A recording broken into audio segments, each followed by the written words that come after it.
we're here on the first Earworm Blab. We're with Nerak Roth Patterson Band, and we're going to be talking about the Ohio music scene and genre changing. So, guys, can you, for anybody that's listening in now, can you bring us up to speed with what's been happening in your band at the moment? Sure. Nerak, you want to start? No, you can start here.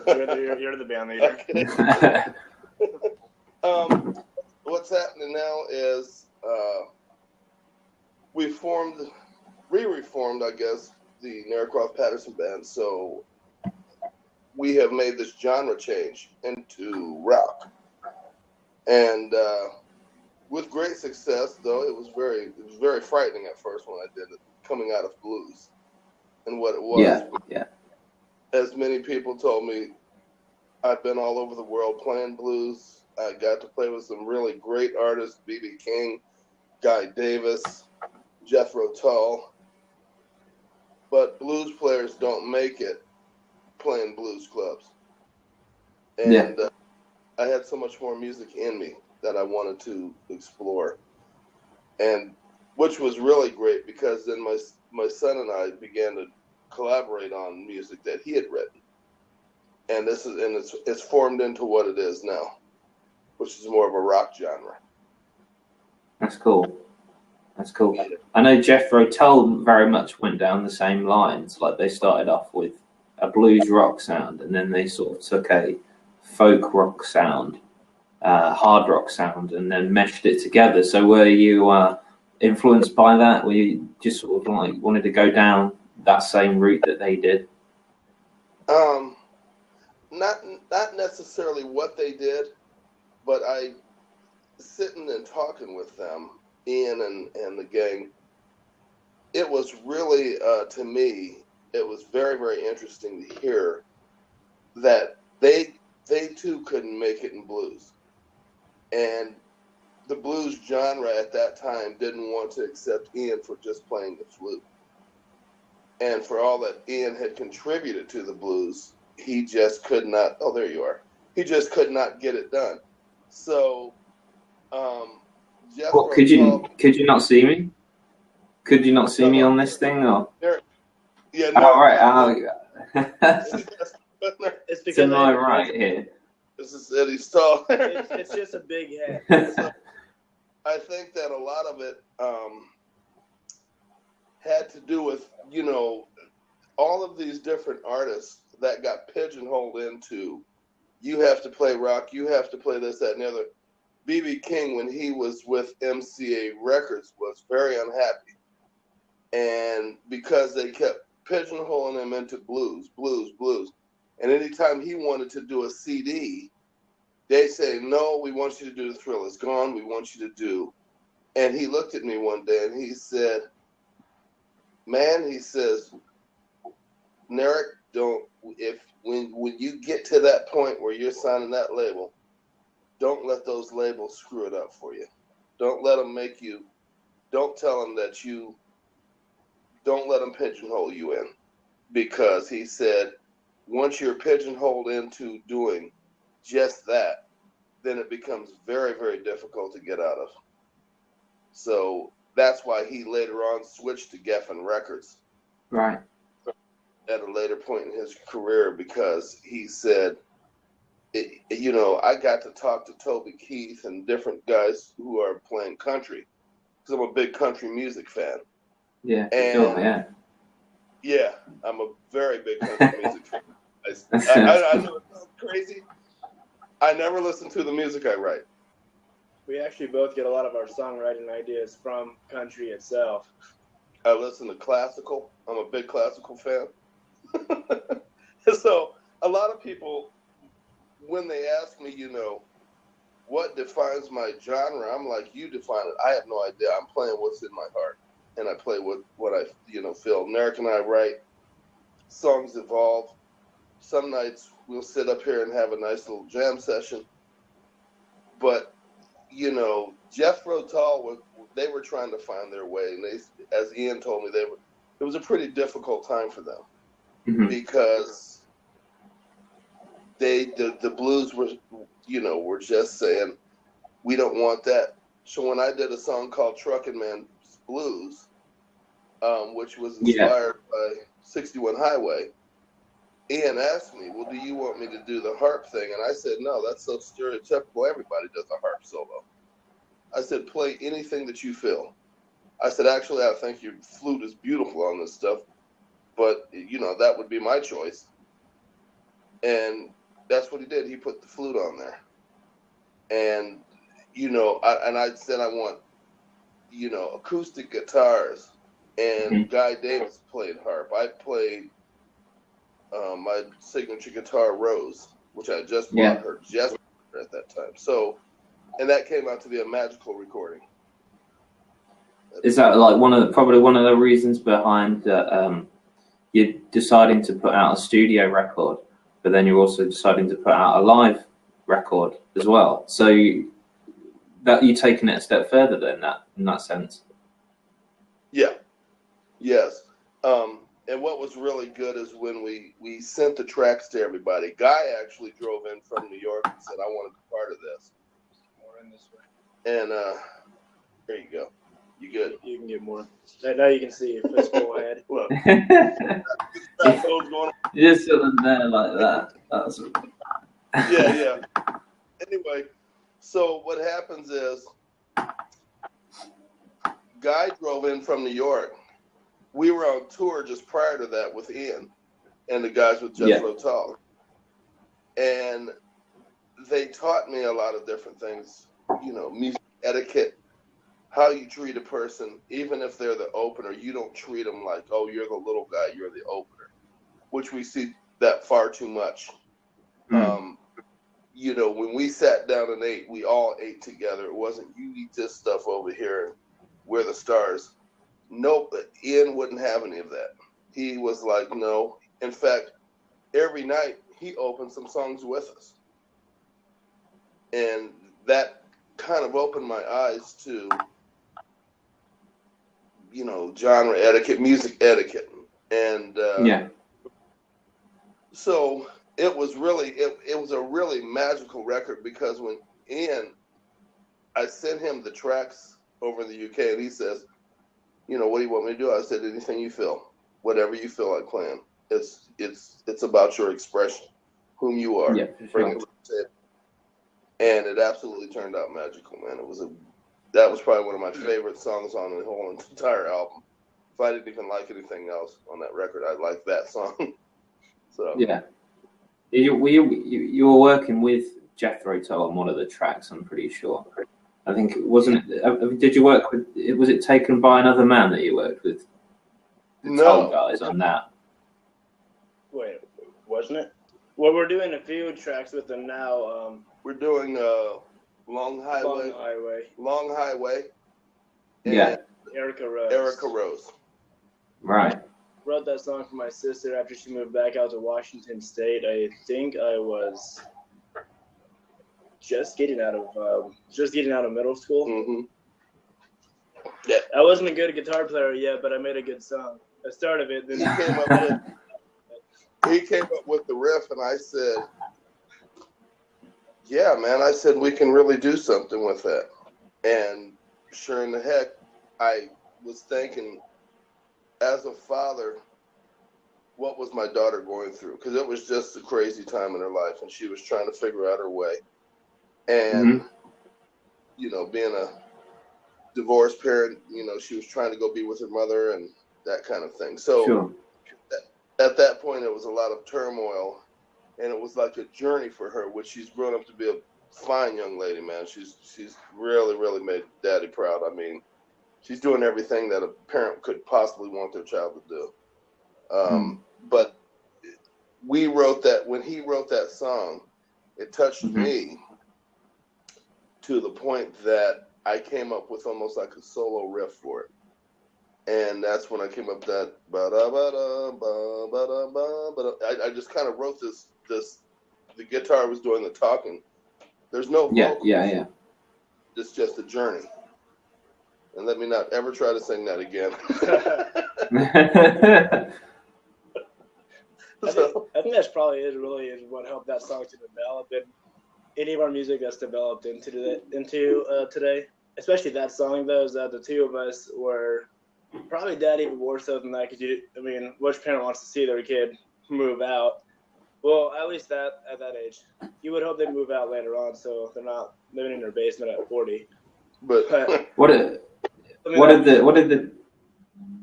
the Tull guys think of taking on the music in like sort of a real fashion? Like it wasn't, it was about real things. What did they feel about that? Do they know the subject matter? Yeah, they do. Okay. Yeah. They loved it.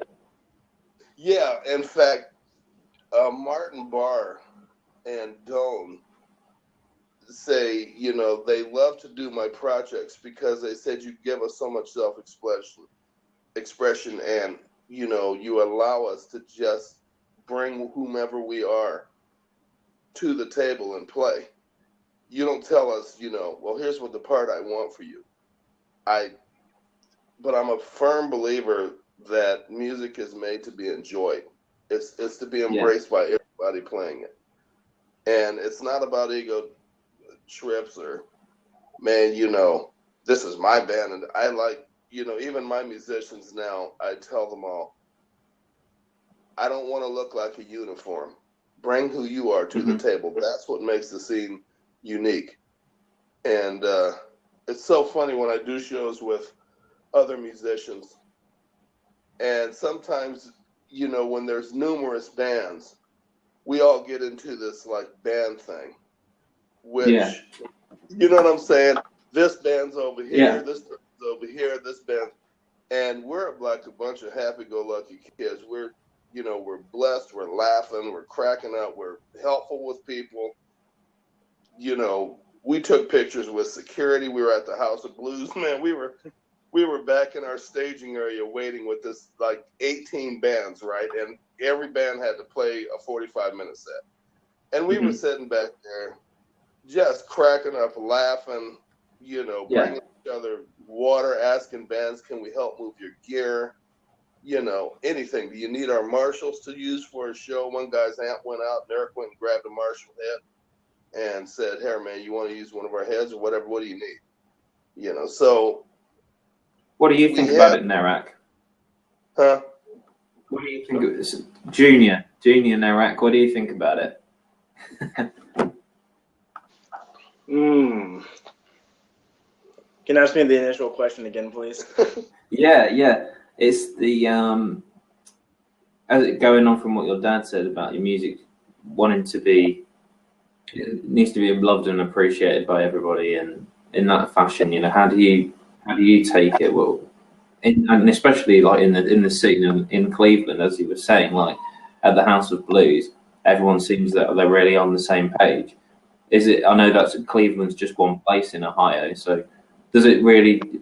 Does that really sort of speak for all the other places? Do you really find that it's a real big community in Ohio that music is very much heavily supported and everybody looks out for each other?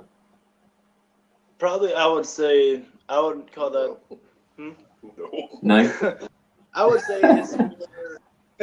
Well, in your part of it, because like obviously you're heavily blues and hard rock, so like for the gigs that you've played, have you seen that like on and often or on a continuous basis?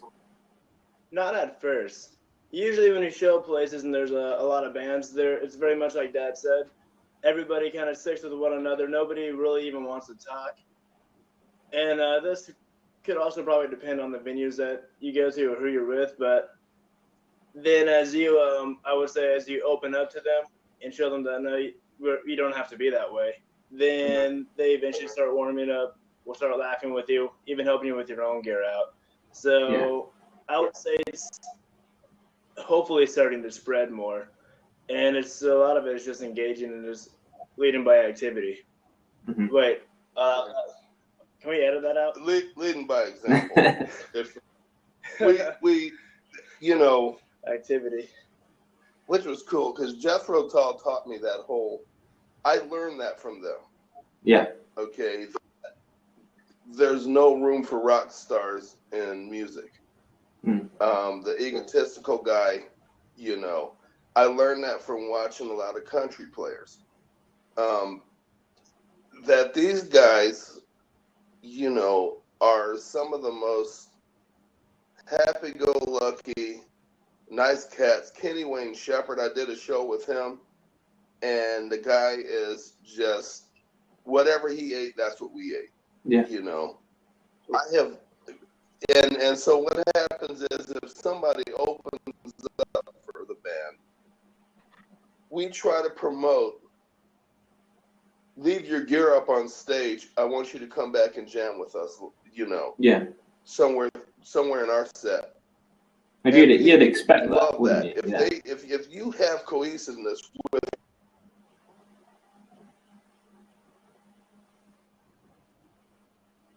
right, and when you have that kind of cohesiveness with all the musicians, and you've let the opening act know, we don't consider. And he said, because I like what you do. You know, this was the first time I'd ever met him, and I was with Guy Davis. And he said, well, I just like the way Guy Davis played guitar. He's a brilliant artist, and he really is. And it was so funny because I remember Guy Davis's manager, Tom Walke. He said, we were sitting there, and I said, I'm going to ask Ian to record on my new CD, and I'm going to ask Jethro Tull if they want to play a couple of tracks. And he looked at me and said, no, man, you're a nobody. You're a nobody, man. You're just an open act. You're a nobody. They'll never look at you. Ian will cut you out for that. He said, oh, no, you can't ever ask him that. And I looked at him and I said, they're just people. They put their pants on just like I do. I said, they can either say one or two things. They can either say yes or no. And I asked Ian, and he was like, I'd be honored. That'd be great. Let's do it. And then Don Perry, the drummer, said, I'd love to lay some tracks. And Martin Barr and I, who are both model railroaders, we hit it off, and he said, I'd love to lay some tracks, man. And at the end of the tour, all of Jethro Tull was like, whenever you have a project, man, just send it to us. We'd love to lay those tracks for that. And Tom was still looking at me like he could not believe it. He because I was the opening little guy, you know, it's a squirrely business. It really is, but it's all good. You know. I think the video's just cut off your end. The video, now the video's back on. I think it just cut off a little bit there. That's probably just our area. Like where we live, we have an Air Force base, and then I actually forgot about this it's like a radio station at the university nearby, and then we also have an Air Force as well. So we have a lot of things going on in this area. Call Nerak Patterson and tell him to cut the lights off on the runway. Anyway, Right, Patterson. I definitely vouch for what you're saying. I definitely vouch. You know, the military base. In that, you know, everybody should be on the same page. Everybody should be appreciate one another when they're playing a show. I think, you know, I don't know what it is, how it's represented in the Hive, but the way I see it here, I would like to think that lots of artists like to stick around and watch the other bands that are performing after them. Some don't because they're maybe too busy having to load out. But I don't know how it is where you're from in like Yellow Springs, Fairpoint. I don't know what it's like. But I think if you want to be sharing stage kit, you should be able to do that if they're willing to. You know, be lenient on stage time. You know, be willing to have a laugh and stuff. And the load in and load out thing shouldn't be a problem with one another either. I think it should just be. Nobody should close their doors to anybody who they're sharing a stage with.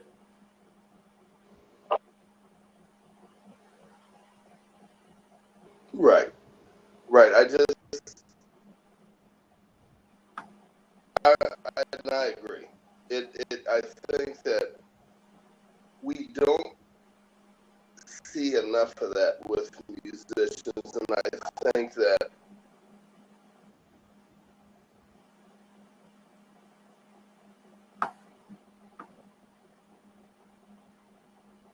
it was really cutting out this end. I don't know if you're you're seeing this, Nerak. I don't know if you're seeing that, but it's really cutting out. That really cut out. I didn't hear any of that.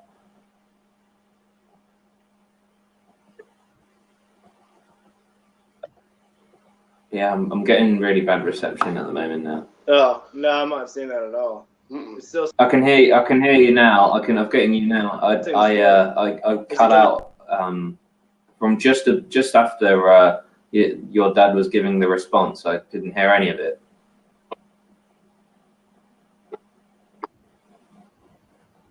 There we go. I think that what we're trying to teach now, what we're trying to really promote is that musicians don't often understand that there is the business side of it. The corporate side of it doesn't understand that the musicians just need to be musicians and play. And when you mix those two, that's where you get this dynamic of who's the stuff. They keep us divided, they can keep us conquered. Well, when we go to shows, the one thing we do is we really promote unity. Working with another band, if I see a great guitar player, I'm not intimidated by that guy or say, oh, that guy's better than you. I've never met a guitarist better than me because I play what I play. And so I'm not sitting there comparing, am I better than this guy? If this guy is that much better, I'm going to sit down with him and say, hey, teach me some of that stuff. I did it. Neil Schon of Journey. That guy is a brilliant, brilliant guitar player. And we sat down before we had to play. We sat down for probably 3.5 hours and just sat there. Man, teach me all this stuff. Teach me that. Teach me this. And we had Journey was looking at my band at that time to see, well, what are these guys about? What are they? Are they going to be, sneaking off, getting high? No, we were sitting there laughing, visible the whole time. Journey really enjoyed hanging out with us. Neil Schon and I really enjoyed hanging out and swapping legs. And man, that afternoon taught me a world of good on guitar. And so I think that we, it's important that when you're at shows to make things easier. If you feel that there's something to learn off someone else, you think that if they're coming, if you obviously know that they're a good musician, you shouldn't cut them off. You learn from each other. That's the best way to learn, isn't it? The best way to just keep continuing on that good vibe, and you're learning stuff that you probably wouldn't have known before. Big time, right? Because you can never learn. You can never learn enough because these instruments are made infinite. Like, somebody said, well, who's the best guitar player in the world? I said, on which day? Which mood am I in? I said, I've heard flamenco guitars that I was over in Spain and these cats were playing the real deal, and it was amazing to see this actual flamenco artist perform and what he does with a guitar, which doesn't make him better or worse than anybody else. Yeah. It makes him just a great guitar player.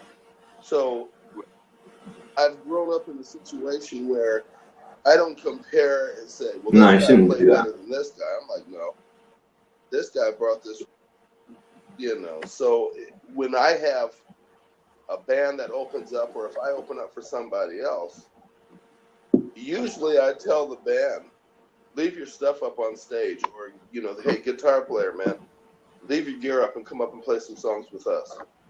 And anytime I play, even at the House of Blues, when we were doing a record label showcase, I said, man, if any of y'all decide you want to play, my stage is open to you. They were looking at me. I know, like it's just like this. It's just like it doesn't exist anymore. It's just, it's like a thing that it's just a ridiculous thing that exists now, and people are just like, what? You can be kind to people, you know what I'm getting at. Yeah. Yeah. Well, that's because exactly. everybody's in competition with one another, and it was this artist actually I met in Yellow Springs of all places. He kind of secluded himself from the world, but he still allowed visitors and stuff.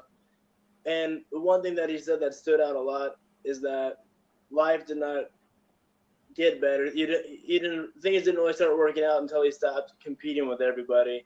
Yeah. And moreover, decided just to do his thing, much like any one of us. Even with everything Dad's been saying, that's where a lot of people do go wrong. A lot of us, and why you see the this cutthroat behavior. We're all trying to compete with each other, as opposed to, if anything, competing with your own self to beat your own personal best in a healthy manner. And when you get amongst people, just doing your thing, regardless of who else is doing what. And most people don't get that until old age or whatnot. What are you trying to say? Words. But I think that that's why I enjoyed working with like the indie market. Because a lot of times, like in Yellow Springs, we have a festival there years ago. There was a really nice festival, and called the AACW Blues Fest, and that's where I got, that's where I got a lot of my start. And it was so funny because my mother was the president, Faith Patterson, and her, instead of having all these stagehands backstage and all the security, we bought the biggest, my mother's dream, AACW stood for African American Cross Cultural Works. So what she planned on doing is bringing all of these different cultures together to celebrate blues as a black art form. So she bought blues bands from Argentina. She bought all white blues bands, all black blues bands, and they weren't just blues. They were playing everything from, I said, are you sure this should be called a blues and jazz fest? We bought some of the top jazz players, Houston Pearson, and our whole thing was Otis Taylor came there, and it was so funny because Guy Davis, Michael Hill, all of these big time cats came. When a band would get done, all of us were standing there. All of us were standing there helping to strike the stage. We were there to offer gear to each other. We were there to have, by the time I showed up and played, about midway through my show, I'd start bringing them up one by one. Yeah. And at the end of the night, we were all there waving, saying good night to the crowd. But when you bring that kind of vibe to the crowd, not just a band, their stuff, this band, when you bring that kind of vibe to the crowd, it draws more people in because they're like, and I remember so much that mother would not allow, well, he's the headliner, he'll close the end of the night. She's, my philosophy was, if you perform for 75 minutes, you're a headliner. If you perform for 45 minutes, you're a headliner. And I remember when Otis Taylor first came to town, and my mother, he became quite a problem child, and he just didn't understand that this is not who she is. Yellow Springs is a very kind of eclectic community. You have educators, you have everybody from educators to farmers, to just this eclectic mixture of, but this Yellow Springs was the stop-off place for all the musicians. Johnny Lee Hooker, man, this was his stomping ground. A lot of B.B. King's people. A lot of Alan Halsworth used to hang out here because Yellow Springs was known for great pot, and everybody was like, pot flowed freely, for everything, this was a very, Antioch College was very much a eclectic hippie type of community that transcended throughout our place. So people still say, man, you got such a hippie vibe, man. I said, man, I am straight up hippie. I just am like, man, when it's great music, you embrace it, man. You don't sit there and say, well, my band's better than them. I ain't gonna let that guy up on stage with me. He's gonna upstage me. If he's that good, we'll just 3 people in this band in a minute and take 3 guitar players and put us all up there. And I've looked at guys, man, you play great, man. You sure you don't want to tour with us sometimes? But that's that's what it's all about. Nerak learns guitar very creatively. And a lot of times I just leave him alone and let him play. I don't really say, hey man, you play this or play. I just kind of watch the different things he does. And we co-wrote percentage of the album together.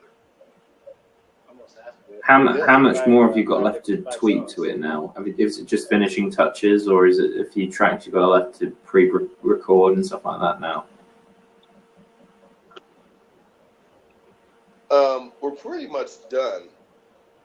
I'm kind of torn between them. I'm going to put a couple of more tunes on there. There's a couple of them I'm thinking about I might do, but pretty much we have like 14 songs done. Just have to re-record one rhythm track. I absolutely hate it, actually. The original recording that I did. But we're going to re-record it because we also have guitars that will voice it better. But once we do that one part, a lot of it is, like you said, just kind of just tweaking. And there was the last time we spoke, you said that there was a few that didn't make the cut. Was it the fact that it just didn't fit the feel of the album, or is it just the fact that it wasn't the style that you were looking for? There was too many ideas going on and you couldn't forge them correctly, or what was really the case? Well, I was with a label called CBon Records, and they wanted me to do another blues album. At the time I was supposed to do a CD, it was kind of like, I don't know what I'm supposed to record, and of course it was just like go in the studio and start laying tracks. But when I heard the music, it sounded like a lot of the old blues I was doing. And I just sat with my son and I told him one night, I have all this other music and I want to start exploring, more of the rock side, more, because I was a rocker before I was blues. I played rock most of my life, rock and funk and soul. I played that most of my life, playing prior to this. And I said, I have all this music. And I took him down the basement, showed him the tunes and his mouth. He said, man, you have to play this stuff. And then just so happens that in the studio, the guy says, I can really help you, with making you a rock record. And I said, okay, let's try it. And he had a great Fox amp in there, a modeler, man. And this thing is just killer. And we started Taken by Another Man, all these different scenes. I said, oh man, I started recording, I started listening, I said, man, I think we got something. So this album, this particular album kind of evolved into what it is now. And as I heard the tunes that didn't make the cut, I kept them. Because sometimes I'll record a whole stream of songs. We'll record 14 songs. I may keep 10 to 12 of them. The other ones I never throw away. I archive them. You come back to what it, happens right? is, eventually, and then I want to do another blues record. I'll never turn my back on the blues. The blues really helped my career. I'm never going to turn my back on it. And I will always play the blues to some degree. And even in our shows now, we will do a couple of blues tunes to give accolade to all the artists that made this music, because a lot of it came from blues. And, so I will always play blues. I will always be You know, I'll never turn my back and say, "Oh, I'm just rock. I don't play blues." I play blues. It sounds like as if when you were when you showed Nerak the tracks in the studio, and it sounds like you said to me it was pretty scary, like when you wanted to turn to hard rock. But to me, that sounds like it was quite a smooth, quick, easy process of that evolution. So what was it that really challenged you then? What was it really?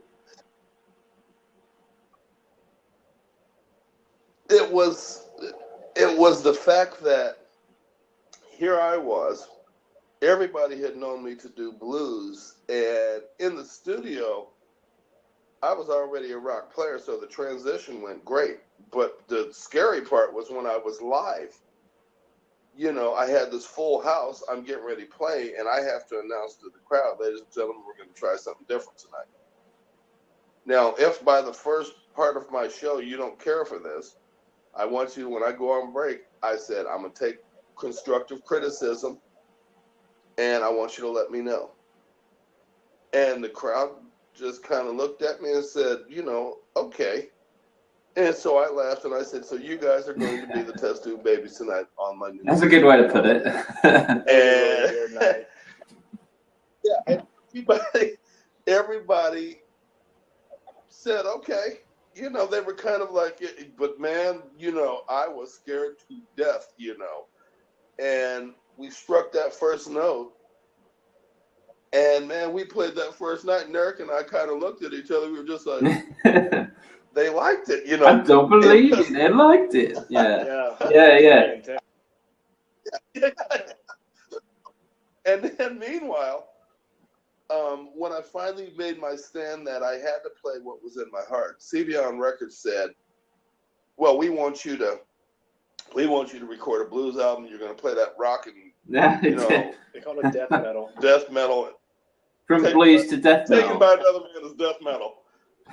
You know, so what happens is they sat there, and I noticed that label was like, okay, man, you know, you wear a little bit of bling, or you wear these jeans, and sometimes your shirt has, you know, blazer and elf boots. You know, they wanted me to go the blazer and the rocker. And whatever happened to just going on stage in what you want to wear? Can you see? There you go. Yeah. Exactly.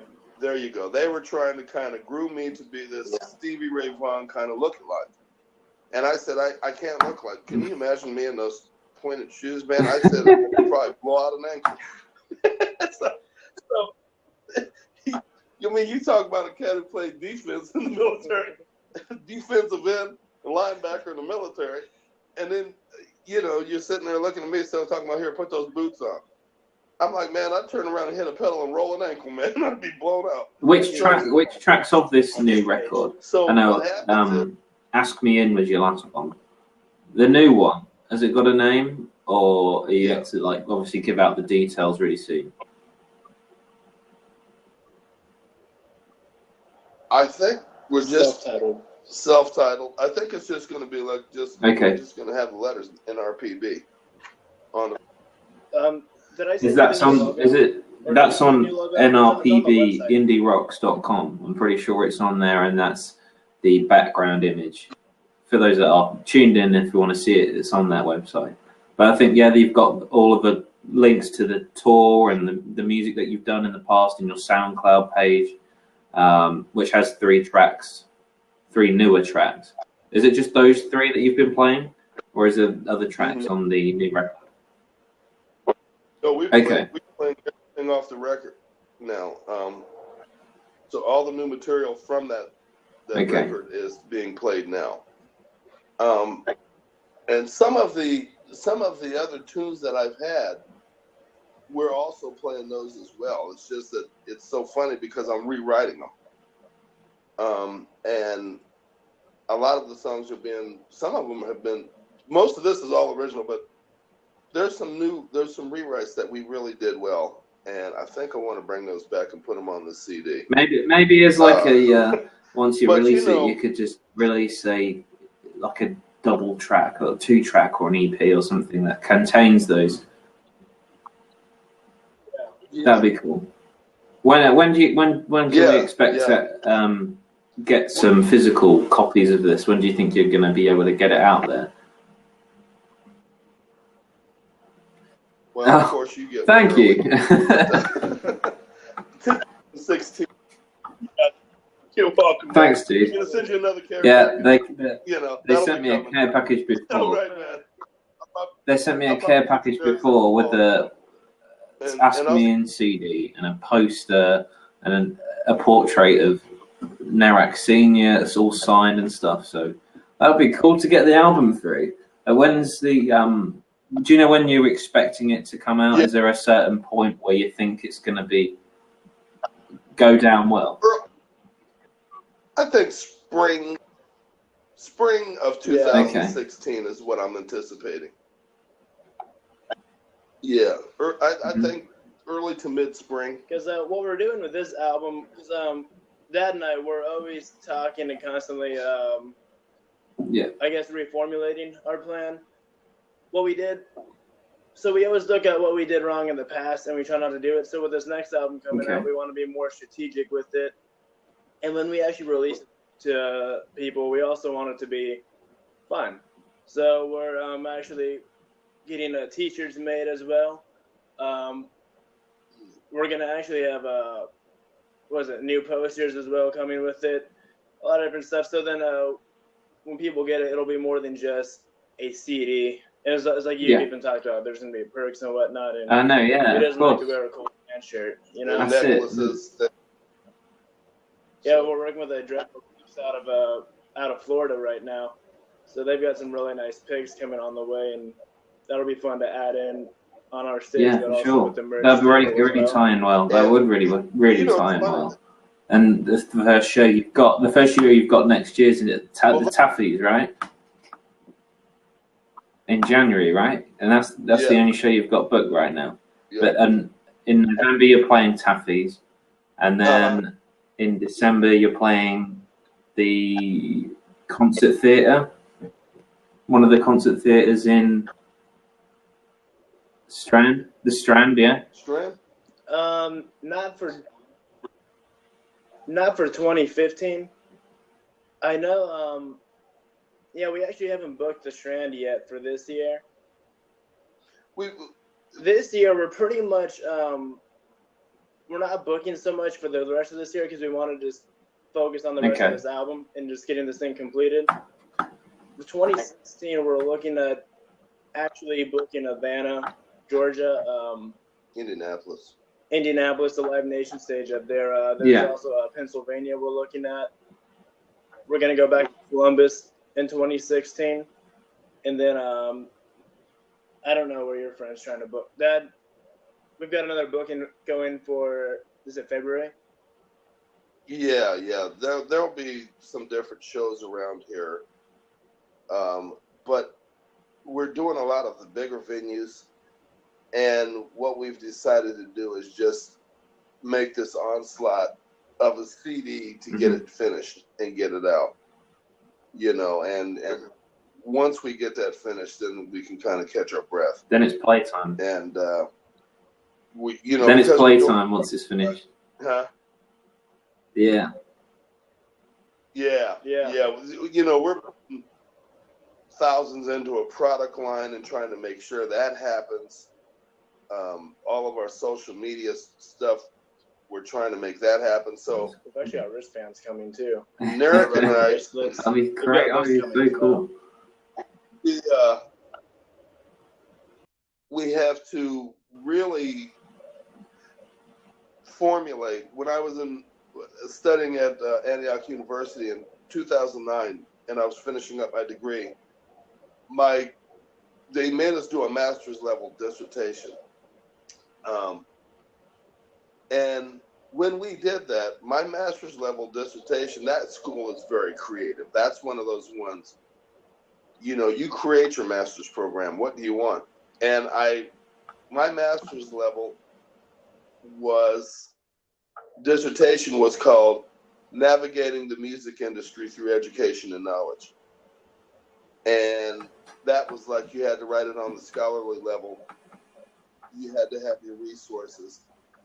And the teacher pulled me, I mean, like literally, they said, well, what do you want to do? And I said, I want to create a book that's actually a working manual for a touring artist. I said, so in other words, that book can be so there. the Bible, if they the need Bible to for find touring musicians, right? Musicians union to, they could flip to that page and say, we're in Atlanta, Georgia, call this person for the musicians union. They can help you out. And, you know, so a lot of times what I tell, you know, the musicians union to me has been an invaluable resource out here on this road. Even when I do stuff overseas, there's lots of visas, things that I don't know about. You can call them up and they'll find out everything for you and call you right back. Or if you don't have a guide there, you can call over and say, I can call the UK and tell them, hey, I need a guide. Oh, well, so-and-so from the union will come over and meet you at the airport. Yeah, I get you. You know, those kind of things. So that'd be really super. That'd be right. Really super cool to see. Like, yeah, that would really, if they actually made that like a guide. But I guess, you know, once you start building contacts, it becomes a lot easier to be a touring musician.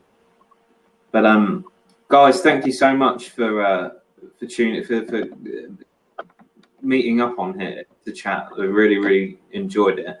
Really looking forward to spring 2016 to hear the album, the self-titled album.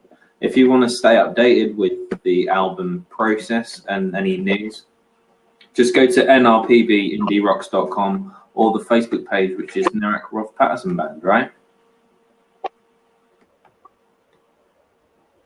Yeah, we've got all the links on the bottom of the page of our indie rock. There's 3 tracks up there already, and there's some tracks in the past that you've done off Ask Me In. Are you yet to announce anything? Yet to announce anything this week over the next couple of months, or are you just going to keep posting updates? We will keep posting. I have an announcement. What's the announcement? We actually finally have current up-to-date live footage from the House of Blues that we're gonna actually put on YouTube. We're gonna actually do a YouTube channel finally again, and that'll have a lot of different updates, cool little things, and then hopefully people can get to know us even more. And then we're gonna post actual current live footage because it's good to see that on YouTube. Live footage yet. It does a lot of good for anybody who wants to book you as well, so they can see what you're like. So that'd be really looking forward to seeing that. Nerak Patterson Jr., Nerak Patterson Sr., Mark Day, and Eddie Brookshire are Nerak Roth Patterson Band. Thank you very much for chatting to us today, guys. Thank you very much.